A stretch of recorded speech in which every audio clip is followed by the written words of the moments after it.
কুরবানি যে আমরা করি, গরু ছাগল কুরবানি দেই, আমরা তো ফিলিংসই বুঝি না যে আসলে আমরা কি করতেছি,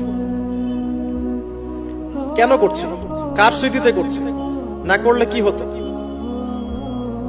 তো এটা নিয়ে তো এই যে একটু আগে এক ভাই বলে গেলেন যে এগুলো নিয়ে যে বিভিন্ন মহলে অনেক সমালোচনা, পশু কুরবানি অমানবিক, এই সেই, এগুলো তো চিন্তারই জায়গা নাই, এগুলো চিন্তার তো জায়গাই নাই আমাদের কাছে।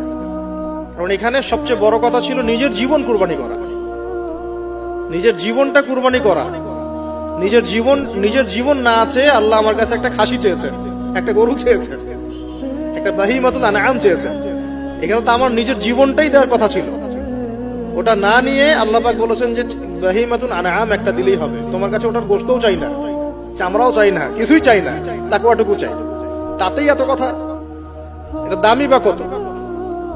10-15 হাজার, একটা গরুর 50,000, 60,000, 1 লাখ টাকা।